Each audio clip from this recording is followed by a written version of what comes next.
Assalamualaikum warahmatullahi wabarakatuh. Halo teman-teman, perkenalkan aku Lia. Dan kali ini aku akan membuat video konten segmen baru, yaitu storytelling. Nah teman-teman, karena ini kali pertamanya aku membuat video konten storytelling di YouTube, jadi tolong maklumi dan support aku ya. Jadi pertama cerita ini dikirim dari viewers aku, jadi dia kirim ceritanya dia ini melalui DM IG aku. Nah buat teman-teman yang mau ceritanya aku ceritain juga di kanal YouTube aku, jadi kalian tinggal DM aja di IG aku di bawah sini, Wadar Said Liau. Nanti identitas kalian akan disamarin. Aman kok guys? Oke, tanpa berlama-lama, yuk aku langsung mulai cerita aja. Nah, jadi sebelumnya ceritanya ini tentang temanya yaitu pembulian di sekolah. Oke, langsung saja aku bacain DM-nya. Yuk. Hai Kak, aku mau cerita. Sensor nama aku ya, sebut aja aku Naya. Aku sekarang kelas 11 di salah satu SMA swasta yang lumayan elit di Jakarta. Wow, di mana tuh? Spill. Jujur, aku bukan anak orang kaya. Aku bisa masuk sekolah itu karena beasiswa akademik. Karena nilai aku dari SMP bagus banget sampai sekolah nawarin full scholarship. Oke, jadi si Naya ini dia karena pintar jadinya dia dapat beasiswa full untuk masuk di sekolah elit di area Jakarta lah. Oke, lanjut. Awalnya aku seneng banget. Rasanya kayak ini kesempatan buat masa depan aku. Tapi ternyata masuk ke sekolah itu justru jadi awal dari mimpi buruk. Lah, kenapa? Di kelas aku, anak-anaknya kebanyakan dari keluarga yang berada. Tas branded, sepatu limited edition, dan iPhone terbaru itu udah hal yang biasa kan. Oke, karena emang sekolahnya sekolah elit apalagi ini di area Jakarta ya, di daerah Jakarta.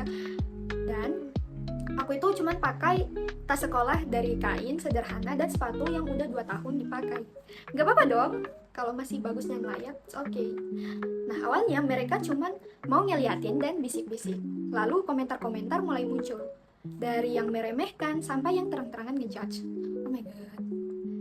Aku berusaha pura-pura gak dengar dan tetap fokus belajar. Tapi lama-lama mereka makin berani. Suatu hari pas jam istirahat, aku lagi makan bekal dari rumah. Isinya nasi sama telur dadar. Oke, salah satu cewek populer di kelas, sebut aja Kayla, duduk di depan aku, liatin bekal aku, terus ketawa dan ngejek. Diikuti teman-temannya yang ikut menertawakan dengan keras, seolah sengaja mempermalukan aku. Ini aku kalau jadi kamu ya, aku tarik rambutnya, aku jotos aja mukanya kayak. Tapi ini teman-teman, udah kayak ceritanya kayak dramatis banget, kayak di Indosiar banget gitu. Kalian relate gak sih? Nah lanjut. Sejak hari itu, hampir setiap hari aku jadi sasaran bully. Mereka manggil aku dengan julukan yang merendahkan, bahkan pernah sengaja nyembunyiin sepatu aku di toilet sampai aku harus pulang sekolah cuma pakai kaos kaki sambil nangis sepanjang jalan. Oh my god, lu kenapa nggak lapor guru gitu? Apakah guru di sana juga tidak memperdulikan? Nah, terus aku nggak pernah cerita ke orang tua karena aku tahu mereka sudah bekerja keras demi pendidikan aku. Sampai akhirnya hari pengumuman peringkat kelas datang. Wali kelas masuk dengan mengumumkan bahwa aku meraih ranking 1 semester itu, sekaligus terpilih mewakili sekolah untuk lomba olimpiade nasional. Banget, jadi kayak wah, paran keras buat para pembuli itu, kayak kamu direndahkan cuma karena kamu dari orang yang sederhana gitu. Sedangkan kamu punya otak yang mumpuni untuk masuk ke sekolah itu dan bersaing dengan mereka secara akademik. Walaupun ya, kalau soal ekonomi, it's okay lah. Lanjut. Nah seluruh kelas langsung terdiam dan anak-anak yang dulu sering mengejek tiba-tiba berubah jadi ramah dan good. Tapi di dalam hati aku cuma bisa tersenyum tipis. Lah gimana? Hati tersenyum tipis gimana cok? Aku pikirnya nanti di situ, ternyata belum. 2 minggu kemudian sekolah mengadakan acara besar yang mengundang semua orang tua murid. Dan aku duduk di aula sambil menunggu dengan perasaan campur aduk. Karena merasa minder dengan pekerjaan ayahku yang aku kira hanya tukang servis AC. Emang apa dong? Lalu kepala sekolah naik ke panggung dan mengumumkan bahwa hari itu hadir sponsor utama renovasi laboratorium sekolah. Dan ketika nama sponsor itu disebut, ternyata itu adalah nama ayahku. Aku langsung kaget melihat ayahku naik ke panggung memakai jas. Namaste. Membuat seluruh ruangan terdiam, termasuk orang-orang yang pernah meremehkan aku. Ternyata selama ini ayahku memiliki perusahaan servis AC besar yang bekerja sama dengan banyak gedung dan sekolah. Jir, jadi kayak kamu ini ternyata drama Cina gitu. Kayak bapakku ternyata adalah CEO, aku ternyata adalah anak CEO.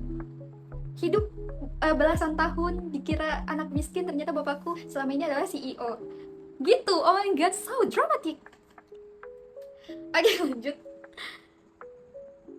Kami memang hidup sederhana, tapi bukan berarti kami tidak mampu. Sejak hari itu, tidak ada lagi yang berani membuli aku. Namun, jika mereka tinggalkan di hati, tetap butuh waktu lama untuk sembuh. Sekian dari aku, Kak. Makasih.